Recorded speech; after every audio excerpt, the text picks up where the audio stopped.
Welcome, seekers of hidden knowledge, to the mystical realm of the occult.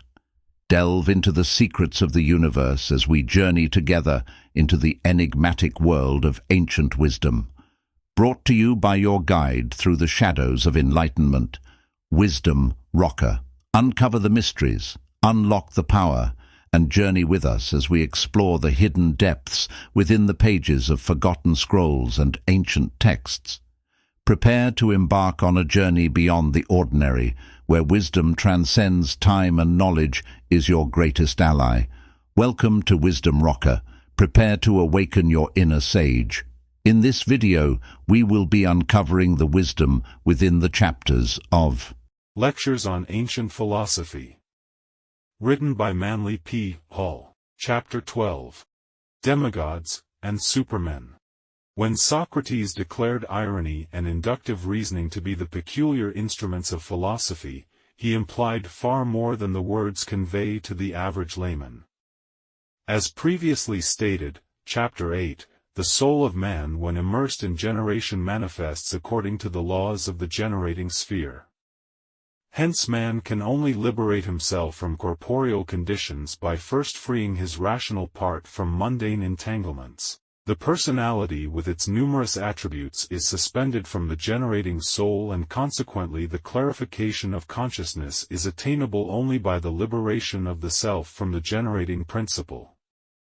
While invested with the substances of the generating sphere, the rational soul is capable of objectifying an infinite diversity of forms or bodies. These the generating soul spontaneously evolves from its own nature by virtue of its inherent formative qualities. As forms and corporeal natures continuously flow from the soul thus, invested with generating attributes, it is evident that any attempt to escape diversity by dispersion of the forms is futile. The generating soul is like the fabled dragon: for every head that is cut off two more grow to take its place. Inhibitions and austerities are efforts to combat the processes of the generating soul by destruction of the generations as they come forth. But the task is never finished and no permanent victory is ever won. The remodeling of character through the despotism of will is therefore, at best, an imperfect and inadequate procedure. To arbitrarily remove the ends, while the means which produce those ends are permitted to remain, is to imperil the entire nature in which such inconsistency exists.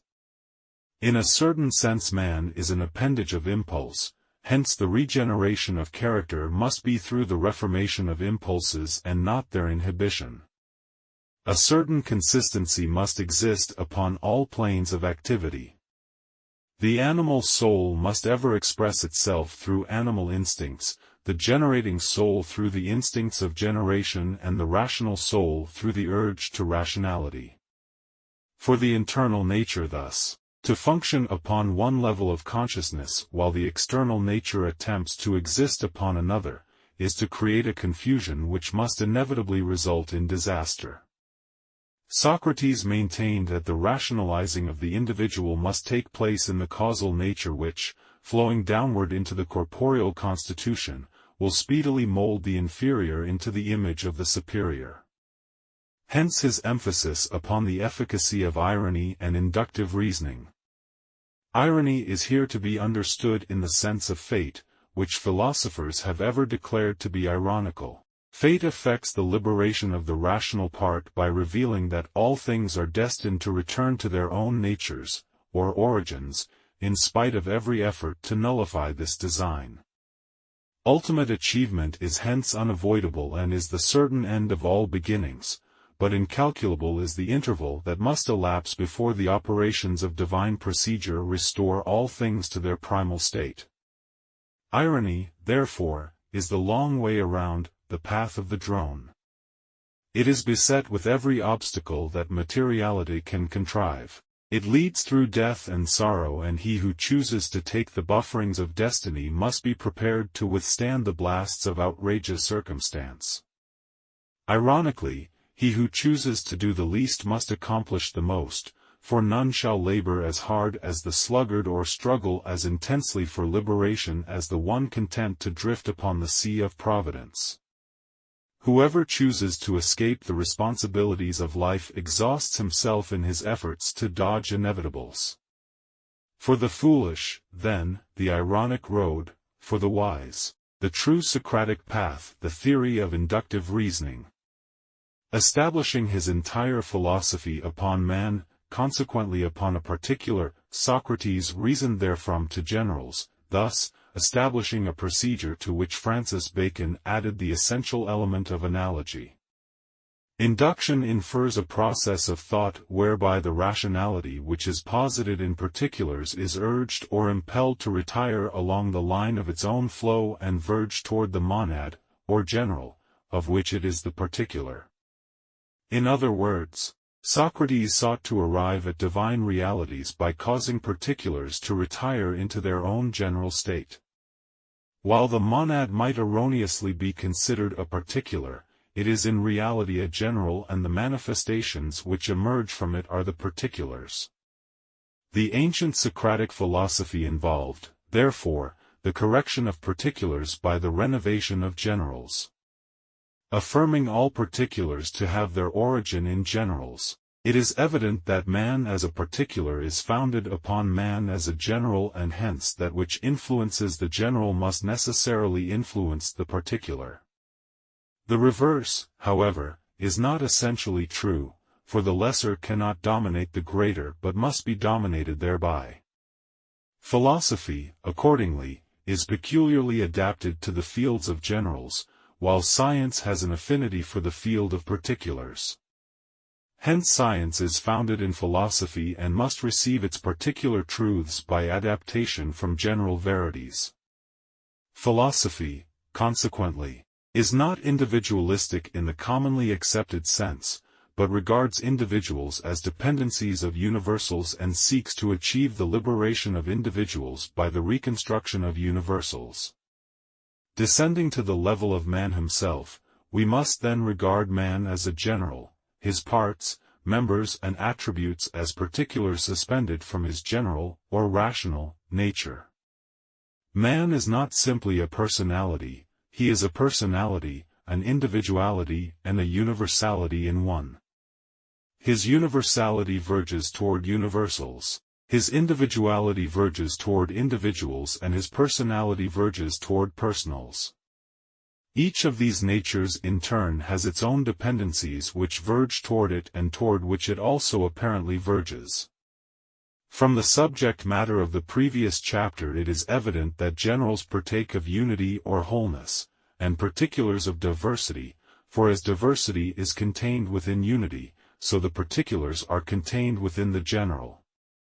Impulses which impel the consciousness toward particulars consequently incline it toward diversity and illusion, while impulses which impel the consciousness toward generals, incline it toward wholeness or reality. How, then, shall man stimulate his inferior nature to verge toward its own superior part and thus accomplish philosophic growth? The answer is evident: by permeating the consciousness with the realization of wholeness, or by the instinctive inductive process of reasoning toward generals. Personalities are particulars, principles are generals. Hence to reason toward particulars is to reason toward personalities. Personalities are infinite diversity, and the contemplation of them is a philosophic error whose reward is an involvement therein which jeopardizes rationality. By inclining toward generals, however, we approach principles, and in the sphere of principles we approach wholeness, for a principle is a wholeness which may manifest as a diversity in application, but which in its own nature is an essential unity. Involution is consequently the inclination of the rational soul toward diversity, particulars. Its nadir is corporeality, where dissimilars manifest as an infinite diversity of forms. Evolution, conversely, is an ascent to principle, in which the rational soul verges toward the principle of wholeness, thereby uniting itself with natures of ever-increasing permanence and lucidity. It follows that growth inspires the contemplation of wholes, or unities, and that contemplation of wholes inspires, in turn, growth. Thus, a benevolent circle is created which gradually accomplishes the unification of parts and elevates the abiding genius, the rational spirit, to the contemplation of abiding monads, or wholes. From the standpoint of pure philosophy, it is useless to affirm wholeness or deny diversity or platitudinize concerning either. The realization must flow downward from the apex of the individual self, where it has become established as the object of the rapturous contemplation of the rational soul. By verging toward the realization of wholeness, the rational soul is drawn out of the quagmire of generation, regaining thereby the control of certain functions and members rendered impotent by the embrace of generation. As particulars depend from generals, so all natures exist suspended from principles, and before the mind is capable of rational functioning it must be established upon the foundation of familiarity with principles. It follows that intellect founded upon principle cannot deviate from that which its own rationality has approved. Consequently, minds founded in principles are certain to function in harmony with the flow of principles, and the inevitable result of intellect functioning in harmony with such a flow is reasonableness of conclusion. In the last analysis, that which is reasonable is true if the reason itself be established in principle, for no part can deviate from the wholeness from which it is suspended, and principle is always sufficiently inclusive to circumscribe exception. In simple words, then, the establishment of the mind in wholes, unities, is essential to right thinking and is the master to the rationed cognizance of the order and sequence of parts, the monads of particulars. The haphazardness of modern philosophic speculation is due to ignoring the necessity of founding intellection in wholes or unities. A mind which does not reason from generals to particulars is always in danger of elevating a particular to the dignity of a general, thus, creating an exclusive rather than an inclusive general. In other words, when the emphasis upon a part causes this part to appear as a wholeness to the perceptions of a specialized intellect, the result is a wholeness which is not inclusive in that parts do not contain each other. If a part, therefore, be raised to the dignity of a wholeness, then another part may also be similarly elevated, the result being an infinite diversity of wholes, which is a philosophic absurdity in that the element of diversity cannot exist in wholeness. When a part is so raised above the level of its own dignity, we find a system of thought which seeks to reduce universal to the estate of parts, to interpret the whole in terms of the fraction, to explain the whole by the laws of the part, or to invest the whole with the limited attributes of the part. All this results in the concept of an all which is not all-inclusive and which consequently finds it necessary either to manipulate universal laws so that they conform to the imperfect attributes of the part itself, or to ignore those phases of universal activity whose manifestations are beyond the province of the part. For example, to the ancient philosopher science was a part of the body of knowledge.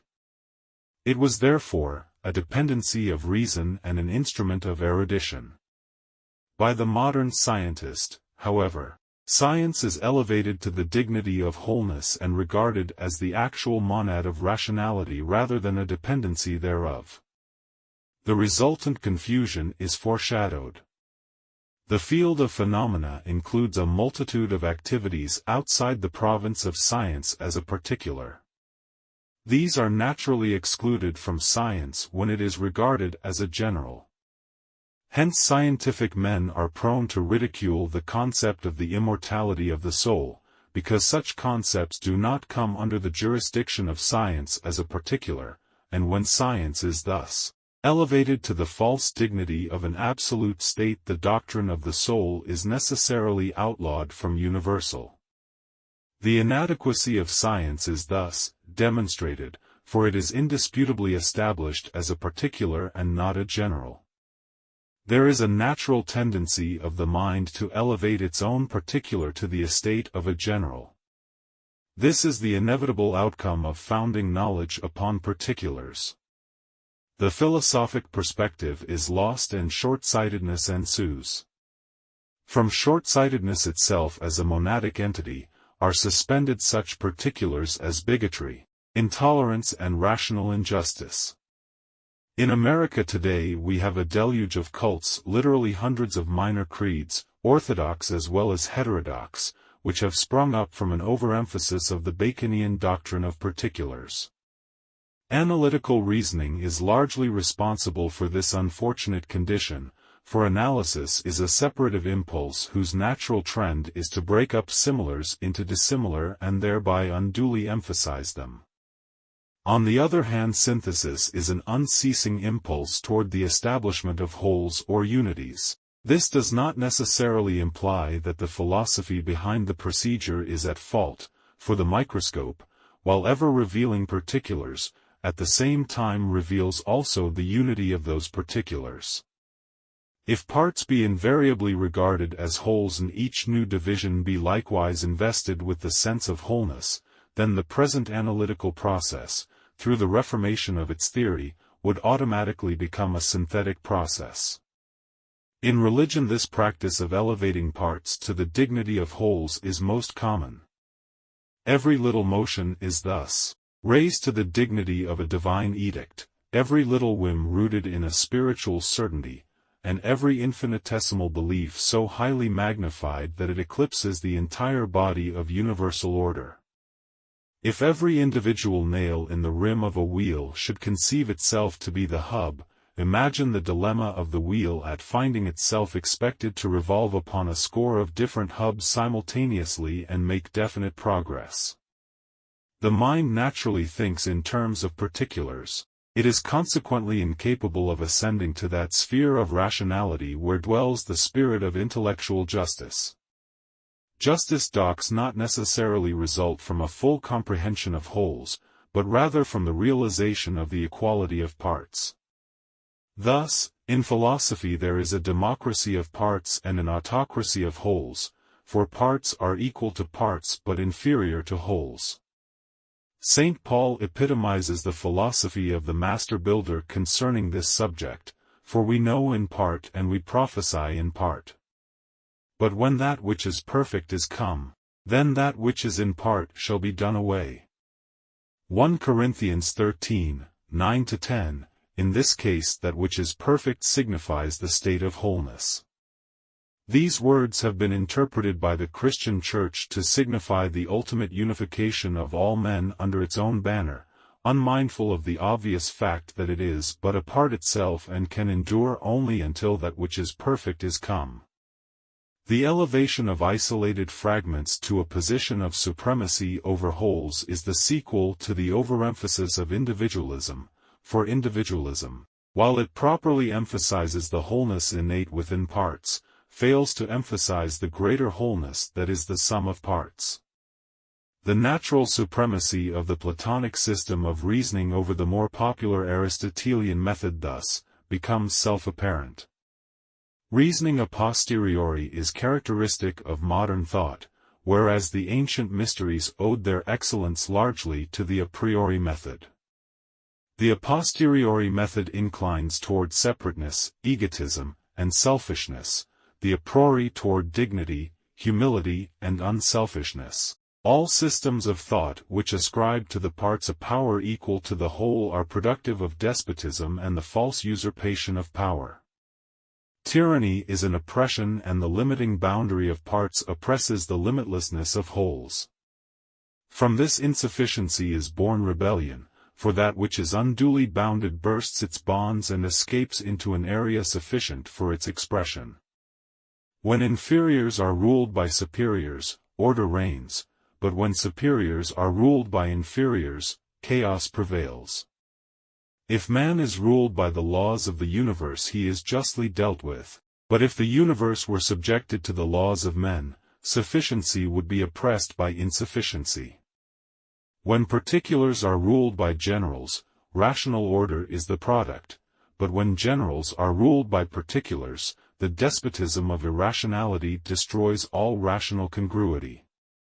When the individual essays the philosophic life, it is first necessary that the mind be trained to think in round terms, for roundness partakes of the nature of wholeness, because the circle or sphere, like wholeness, is without beginning or end.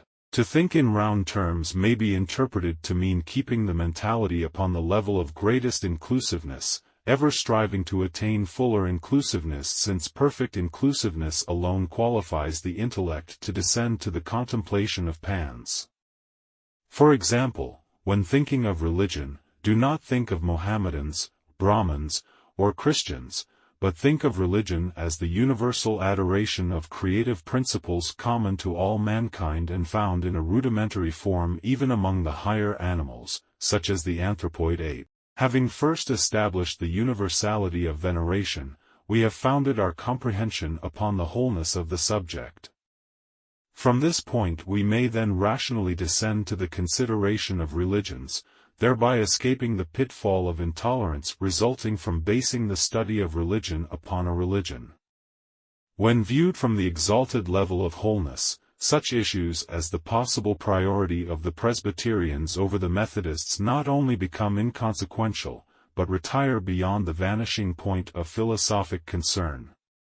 Yet men who have termed themselves rational, who have been entrusted by their communities with positions of importance and the administration of justice, have waged bloody warfare and unreasonable persecution over such trivialities. Competitiveness is thus demonstrated to be natural to parts. Hence the mind that thinks in terms of parts makes continual comparison between them, whereas the highly evolved intellect, recognizing that cooperation through which the parts are caused to form the whole, thinks and lives in terms of tolerance and magnanimity. Philosophic discipline, therefore, requires that the intellect be rationalized through familiarity with unities and permitted to express its natural amity toward them. Being itself a wholeness, the rationality has an affinity for wholeness and rejoices in its contemplation. This rational desire for completeness is opposed, however, by the irrationality of the animal soul. Limited to the plane of sense and beholding only diversity, the principle of unity is inconceivable to the animal soul because its nature and perception function in terms of isolated individualism. Stimulated by philosophic discipline, the rational faculties are caused to assert their intrinsic preference, thereby inclining the entire mental organism toward recognition of the supremacy of wholes. Having thus established its preference, the mind gradually comes instinctively to function in harmony therewith.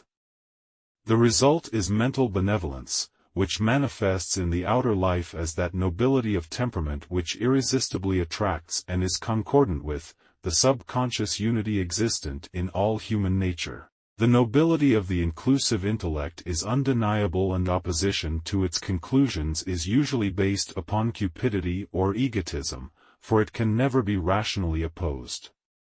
Another point of major importance is that a mind established upon wholes is never forced to reconstruct its attitudes toward particulars, for these attitudes are continually held in suspension. As the mind increases in its knowledge of particulars, it simply pours them into the capacious wholeness, which is always sufficient to include the nature of the parts. As a result, it is impossible to outgrow a doctrine or be forced to reconstruct it, for the mind, moving in certainties, builds in from universals and does not arrive at particulars until it is capable of recognizing and organizing their diversity. In the preceding outline, the processes of inductive and deductive reasoning may appear to be hopelessly confused. Here again it must be realized that reason itself is also a wholeness, of which induction and deduction are parts. Hence, as Confucius noted, the positive and negative are never found to be totally isolated. So induction always partakes to some degree of deduction, while deduction, inclining toward induction, finds its opposite essential to the philosophic unity. Induction, which is the pure Socratic method, while it reasons from particulars to generals, does so with the definite purpose of establishing generals. It is possible for the mind to ponder upon particulars without emphasizing the quest of wholeness. In fact, particulars may be traced toward their own cause without the realization of wholeness being established. For in this case particulars emerge into particulars instead of generals, and the entire universe continues to be regarded as a mass of particulars rather than a wholeness. True induction, however, is the quest of wholeness through particulars, the decision to establish the rational code in the sense of generals. Upon reaching this state the mind has realized the true end of the Socratic process or the Aristotelian mode. On the other hand, having established rationality in generals, the mind assumes the Platonic mode and begins to reason toward particulars. This procedure ultimately results in the establishment of consciousness at a point of equilibrium midway between induction and deduction, where both are shown to be contributing factors in the unfoldment of the process of rational thinking. The natural flow of existence is from the prior to the subsequent or from the cause to its effect. Pythagoras, however, recommended the retrospective mode whereby the subsequent is caused to flow back into priority. The mental reactions caused by these two processes are far-reaching. To establish a cause through its effect awakens a reaction wholly different from that created by the picture of a cause flowing into its effect. The former is an impulse far more definite than the latter, due possibly to the unnatural order which emphasizes the intensity of the elements involved. The flow of cause into effect is so common as to become monotonous. The mental faculties, therefore, become oblivious to the drone of the natural or normal sequence. When, however, the process is reversed, the mental faculties are startled into activity by the unfamiliar, and consequently discordant, note. Retrospection is an inductive procedure which, by revealing the effect before its cause, emphasizes the enormity of consequence that can be suspended from the mode of cause. The effect of such revelation is to overawe the intellect with the sense of responsibility. It demonstrates that though man has a certain province for the exercise of despotic agency, he is powerless to control the destiny of his fabrications or determine with certitude the ends at which his beginnings shall arrive. Man's sphere of influence is as far-reaching as creation, and what we first agitate diverges to die shores of eternity like the ripples from a stone thrown upon the surface of some placid lake. That which we have thus, enlivened with our own potentialities, we can never overtake until at last we mingle with it in the absolute. The living are ruled by the dead, the present is ruled by the past, and, as Omar Khayyam says, that which the first man wrote, the last man shall read. Under the mouldering headstone in some obscure churchyard may rot the mortal remains of some petty despot whose royal edicts still survive to afflict unborn generations with their absurdities. Huge enterprises may go awry, yes, empires perish through the insidious consequences of a few hastily spoken words or a single irrational act. Retrospection warns men so to regulate their thoughts and actions that the afterglow of their achievements shall not be tinted with a lurid or unnatural hue. Though man loses control over the seeds of action which he has sown in the fields of space, he is forever the victim of his self-generated consequences. Those careless in thought or deed will sometime curse the providence that heaps upon them the unwelcome fruitage of their own folly and forces them to live in tolerance with their own progeny. Elsewhere are described, Chapter 3, the orders of the gods, demigods, supermen and mortals. Descending from his spiritual state, man was established in irrationality, a condition from which he seeks to escape by inclining himself toward superior natures and ascending to the seat of rationality. The gods differ from man in that their realization of wholeness or unity is intrinsic and their consciousness is incapable of descending to terms of diversity. They are consequently unable to exist, think, or feel in terms of particulars, since by virtue of their establishment in wholeness they are without the appreciation of parts. A simple illustration of this attitude is man himself. who finds it difficult to realize the existence of individuality within his own nature. He cannot conceive of independent cellular or organic function within his own body. He may affirm his intellectual belief in the individuality of parts, but his consciousness does not supply him with any definite reactions along this line. As man, the corporeal unit is incapable of descending into and coming en rapport with the consciousness of a single cell of his own body, so the gods, or units of spiritual consciousness, have no rational perception of the diversity suspended from their own natures. When we realize the gods to be wholes or unities, we can better comprehend why they abide in immortality and are not subject to dissolution. The dignity of gods over men is equal to the superior dignity of wholes over parts. As wholes can never be less than wholes, it is evident that the gods cannot descend to men, but as parts are capable of being merged into wholes, so man is capable of ascending into the presence of the gods. When he has accomplished this, he is immortal, not absolutely in his own right but in the immortality of the God from whom he is suspended.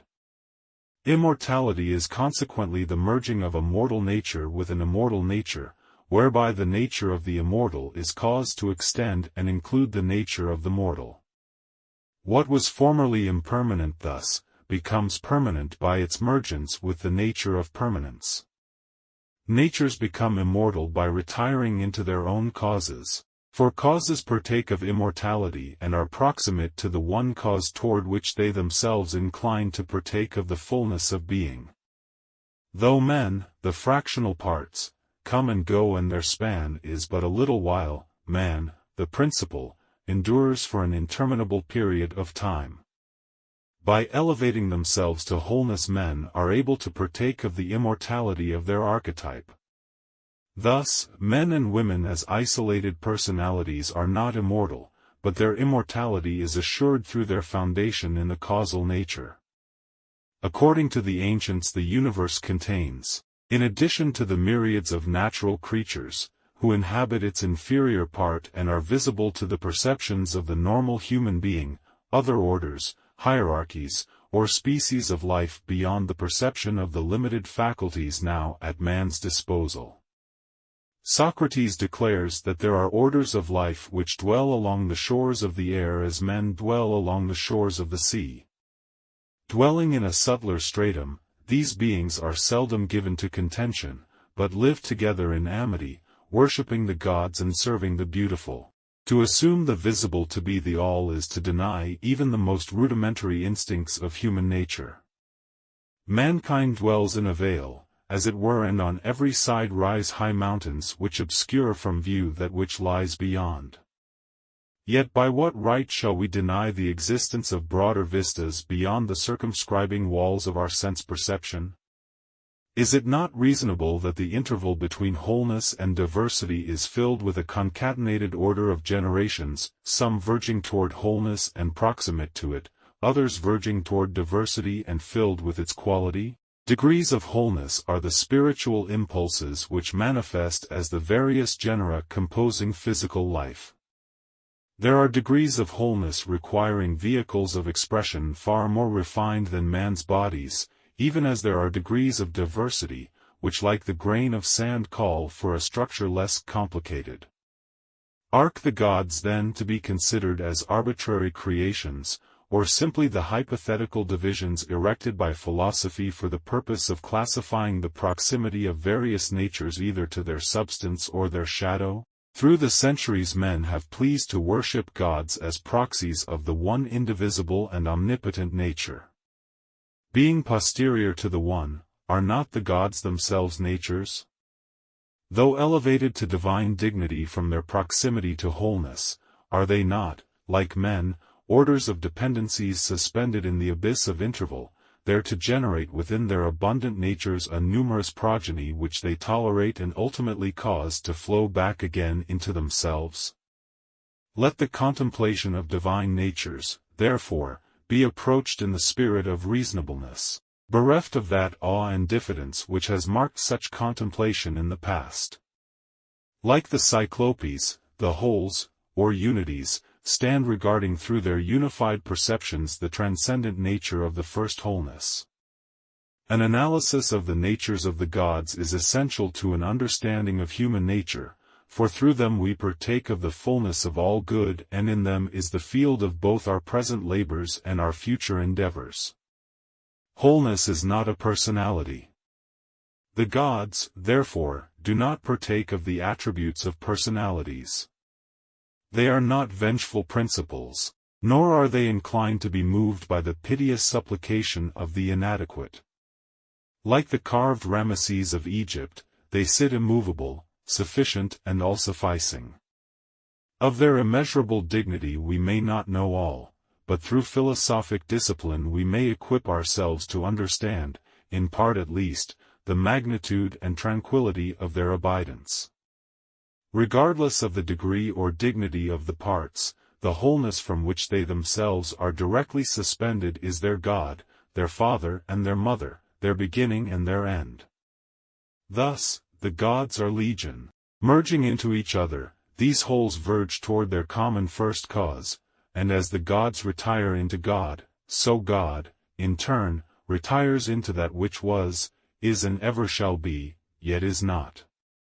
The already well-emphasized point that the gods are principles rather than personalities is confirmed by the evidence of Iamblichus, who attacked the concept popular among the uneducated masses that places could be assigned as divine habitats, or that certain communities enjoyed the patronage of the celestials. One of the erroneous beliefs was that Athena Parthenos, Minerva, was the guardian spirit of Athens. Iamblichus reasoned thus: as the gods permeate the entire structure of being and as universal are unlimited as to time and place, how can any locality be sufficiently private of their influence to require the appointment of a superessential protector? Being everywhere at all time and in all place, the gods are inherently omnipresent, nor can their influence be either increased or diminished. This theory is the rational foundation upon which must yet be erected the structure of universal religion.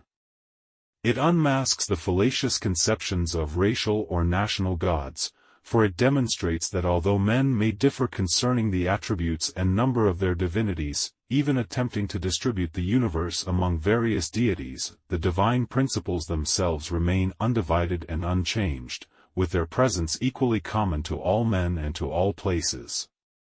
Iamblichus further likens the celestials and their abiding natures to the zodiac and the other heavenly bodies, whose influences, according to the astrologers, modeled sidereal nature into the tangible likenesses of various abstract qualities and conditions. As the stars abide in their enduring causes and are ever the same, so the gods abide upon their immovable thrones, for their unchangeableness is an essential attribute of their own divine natures. But as the mutual intermingling of the attributes of the abiding stars results in a countless order of diversified manifestations, so while the divine natures, the gods, remain unchanged, those participating in their manifold virtues assume a variety of aspects to them and, dependent upon their proximity, which is measured by rationality, either enjoy the benevolent dispositions of these abiding divinities, or suffer from the deprivation of these influences. These relationships between abiding principles and non-abiding personalities are capable of measurement according to certain abstract principles, which the ancient philosophers concealed under the symbolism of time. These abstract mensuration, which must never be confused with literal calculations, are arcanely designated by the philosophers as the birthdays of the gods. Deities are said to be born at the moment when the unfolding rationality of the aspirant first participates in their effulgence or comes into harmonious correlation to their power. Thus, the celebration of the divine birthdays does not signify that the deities were actually created upon these days, for if actually born they would thereby partake of the nature of generation and also be subject to the unstable laws of generation and decay. In Christianity, for example, although the 25th of December is celebrated as the birthday of Christ, Even the least informed layman knows that natus solis invicti signifies merely the descent of an eternal principle into the sphere of temporal agencies where the rationality of man may partake of its attributes and qualities. Christ is declared to have existed in the presence of the Father before the beginning of time, and after his death and resurrection to have reascended into the sphere of endurance, there to remain throughout all duration unaffected by time and not subject to the laws of incident and change. This concept is in harmony with the Platonic theory that the virtue of the immortals lies in the fact that they are unborn, having the apex of their period of activity posited in undivided unity, or, as the Egyptians pleased to call it, unaging time, duration that does not pass. In describing how inferior natures, or corporeal constitutions, become filled with the superabundance of celestial natures, thereby partaking of and manifesting the celestial sufficiency, Proclus in his Theurgy, translated by Ficinus in his Excerpta, writes in substance as follows: as those who love gradually advance from the admiration of sensible forms to the admiration of divine principles, so the initiated priests, discovering the sacred truth that all things subsist in all things, advanced from this conclusion to the fabrication of the sacred science founded upon the principles of mutual sympathy and participation. Because of their understanding of the fourth-dimensional universe, they realized that as far as the element of place is concerned, heaven was in the earth and the earth in heaven, that principles continually permeate both places and things, and that places and things endure their natural span immersed in the very substance of principle. Hence, the superior forever rules the inferior. Inferiors are ever paying homage to their superiors either consciously, as in the case of illumined men, or unconsciously, as in the case of the elements, the latter voicing their admiration by assuming the appearance and reflecting the attributes of divine qualities. Thus, observes Proclus, the sunflower pays homage to the solar orb by inclining itself toward the source of its own being. A piece of paper, if preheated and then brought close to fire, will suddenly burst into flames even though it does not actually touch the fire. This is an arcane hint that divine natures, the fire, communicate themselves to such corporeal bodies, the heated paper, as have rendered themselves capable of their reception. The flaming paper further represents the deification of mortals whose divinity, by mingling itself with the causal flame, vanishes away into its own beginning, leaving naught behind but the ashes. The lotus also unfolds its petals with the ascent of the sun toward the zenith, closing its petals when the sun retires to the western corner of the heavens. This gesture of the plant is as much a hymn to the sun as the prayers and praise of men. Again, the sunstone imitates with its golden rays the luminosity of its namesake. Another curious gem, the eye of heaven, has a form within it which resembles the pupil of the human eye and emits a brilliant ray. The lunar stone, by certain changes inherent to itself, also modifies its rays by the phases of the moon, and the stone called helioselenus changes its color with the celestial moods of the sun and the moon. By such occult means do irrational natures manifest the abundance of superessential virtue imparted to them out of the fullness of divine natures. For further details consult the notes at the end of the 1821 edition of Thomas Taylor's translation of Lamblicius on the mysteries of the Egyptians, Chaldeans, and Assyrians. As previously suggested, the virtue of the gods springs from their abundant unity. It is a Platonic axiom that the principal, chief, subsistence of everything is according to the summit of its essence. In other words, all bodies and constitutions are to be measured by the dignity of their first principles or natures, for this principle is the true measure of the capacity and limitation of the thing suspended from it, because nothing can become greater than its source. To mingle with superiors it must cease, therefore, in its own nature, emerging from the indivisible unity or wholeness. The gods thus partake of the virtue of this their summit. They, accordingly, differ from man in that while man has for his apex the rational mind, the gods flow downward toward rationality from a far more exalted sphere. Philosophy is a discipline which impels all activities to flow toward their own causal principle. Its chief province, therefore, is to restore all natures to their origins and thus, accomplish the perfection of natures, for that is perfect which has been accepted back into the fullness of its own unity. Among the most mysterious symbols employed by the Egyptians were two pyramids united at their apexes, one inverted and the other upright, to signify the interchange of divine and natural powers. While this particular symbol has already been briefly discussed, it will not be out of order to amplify the previous description. The inverted pyramid, with its foundation in the superior sphere, they termed inspiration; the upright, with its foundation upon the inferior sphere, they termed aspiration. Hence both of these forces commingle in natures. From the inferior the urge of the rational disciplines is toward the elevation of natures, from the superior, which is an attracting agency, the urge of inspiration is ascent toward divine perfections.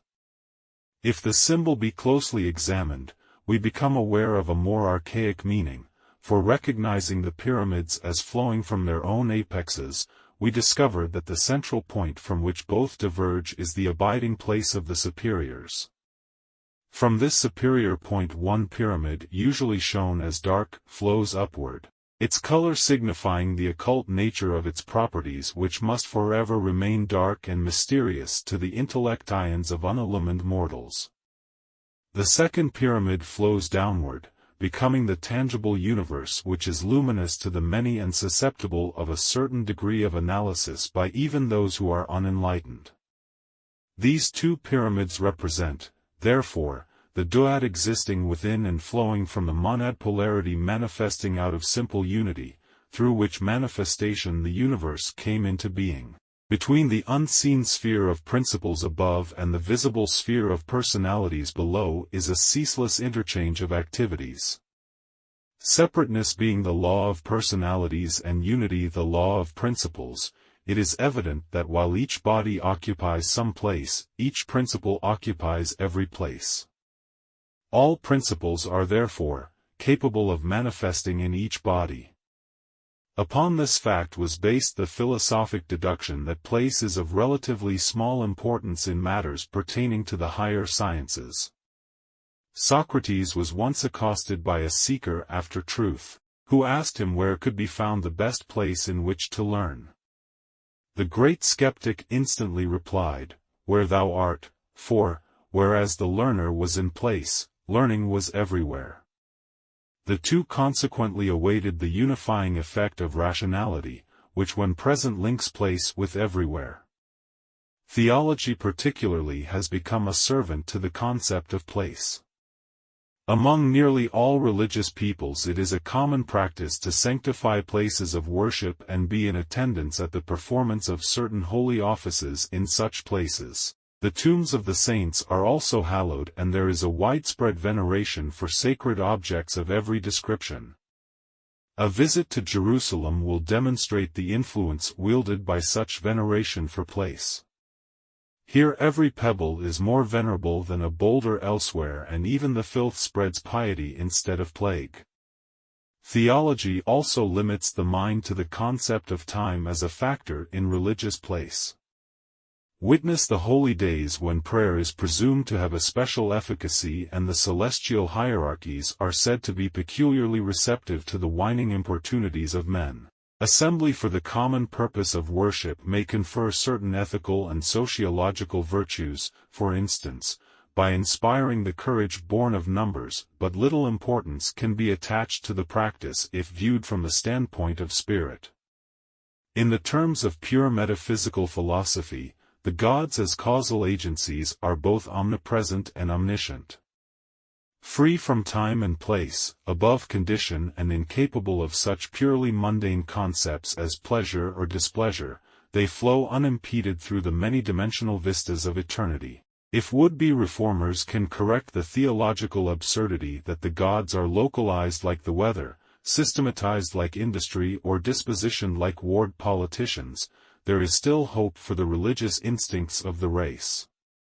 Plutarch of Chaeronea, one of the early Gnostic fathers, in his vision of Aridaeus, describes an excursion made by a benighted soul into the realm of Hades, where with the aid of the single, or psychic, eye he perceived many things with greater clarity than is the fortune of most mortals. Aridaeus, the man who had the vision, is supposed to have died and found himself in a great sea of light, of objects with which he had been previously familiar. He saw none save the stars. They were, however, of stupendous size and at enormous distances from one another, and poured forth a marvelous radiance of color and sound, so that the soul, riding smoothly in the light, as a ship in calm weather, sailed easily and swiftly in every direction. Omitting most of the things he saw, he said that the souls of the dead, in passing from below upwards, formed a flame-like bubble from which the air was excluded. Then the bubble quietly broke and they came forth with men-like forms and well-knit frames. See the vision of Arid Cruz, translated by G.R.S. Amede. Compiled during the 1st century of the Christian era, this curious allegory is of particular interest to the modern student of Platonic philosophy, for the bubble-like souls with flaming luminosity that flowed past Aridaeus represent the spheres of isolation within which the rational nature must remain during the period of irrationality, that is, before the one hears the call of the all and chooses to mingle its destiny with the common cause. This flame-like bubble constitutes the interval between man as the partly illumined creature and the gods as divine potentialities. Although man exists in these God essences, he cannot be united with these infinite certainties until he causes this bubble to quietly break. This is a direct allusion to the rites of the mysteries, and we suspect that Plutarch wrote not of the after-death state but of that secret ritualism whereby the dead soul in a living body is liberated to the contemplation of divinities. As institutions of illumination, the mysteries are agencies appointed to prick the bubble of self-conceit that envelopes the average soul and thereby renders it impervious to divine ministrations. The well-formed bodies seen by Aridaeus coming forth out of the broken bubbles represent the organized rationalities which are manifested after the consciousness has been liberated from the inferior sphere, that iridescent world which, mirror-like, shows man only the reflection of himself, leaving him unaware of the great within in the nature of which he floats. The sea of luminosity in which the soul floats like a ship represents the causal universe whose divine agencies, manifesting first as colors and sounds, mingle in an exotic symphonic profusion. Aridaeus also declares that in this luminous world he felt as though he was breathing all over, for his whole body was filled with a life-giving air that gave the sense of buoyancy and freedom from every oppression of matter. Air is the ancient and secret symbol of rationality and represents the intangible illumined mind that is declared to be absent from the contents of the bubbles, the symbols of irrationality. The free air of the spirit comes to relieve man when he is willing to renounce the oppressed atmosphere of the body. This is the secret of the enthusiasm of the ancient mysteries, the ecstasy that came upon those who breathed in the gods, for by divine enthusiasm was signified unity with God, as the word itself implies, en theos, in God. Those who were in the nature and consciousness of cause thus, ceased to move of their own accord, but their frantic gyrations were regarded as evidence that a divine spirit was agitating and mingling them with universals. When Socrates declared that where thou art is the place to learn, he thereby revealed the universality of cause. The fact that all men do not actively partake of the all-permeating learning implies a barrier between learning and the learner, between life and the living, between the good and those who strive for virtue. This barrier is the quality interval referred to in the preceding chapter, to be overcome only by the disciplines of the mysteries, for alone and unaided, men cannot sufficiently organize their internal natures to achieve this most necessary end. The gods are presumed to be superior to these intervals of quality and hence mingle not only with each other but each with all in a perfect unity. With few exceptions, pagan philosophic systems discovered that man exists within the opalescent globe now termed the auric egg, or soul envelope. This auric egg, its lower sheaths at least, totally isolates man from the rest of the universe, admitting through its poles only sufficient of the universal agent to maintain him in his isolated embryonic individualism. For this auric egg is the womb in which the prenatal life of mortality is passed. As long as he remains an individual, man is carried an embryo. As long as he is in this embryonic state he is immortal, and as long as he is immortal he must exemplify the mortal principle of separateness. While he may fit together with the other parts so as to form a comb-like fabric, he can never actually mingle his own nature with that of any other creature. Men mix with each other as oil mixes with water, but the gods mingle as oils, for all have the same essential base. Divinity, exemplifying similars, forever mingles with itself. Humanity, exemplifying dissimilars, may be brought together, yet a certain separateness inevitably remains as long as humanist remains. It is because man is separate from man that he is not a god. To the degree that he overcomes the sense of separateness he overcomes his humanness and rises to the state of immortality, a state in which he comes proximate to the gods, converses with the immortals and beholds those great causal principles which, like mighty pillars, sustain the universe in its appointed place. Thanks for watching the Wisdom Rocker. Don't forget to like, comment, and share.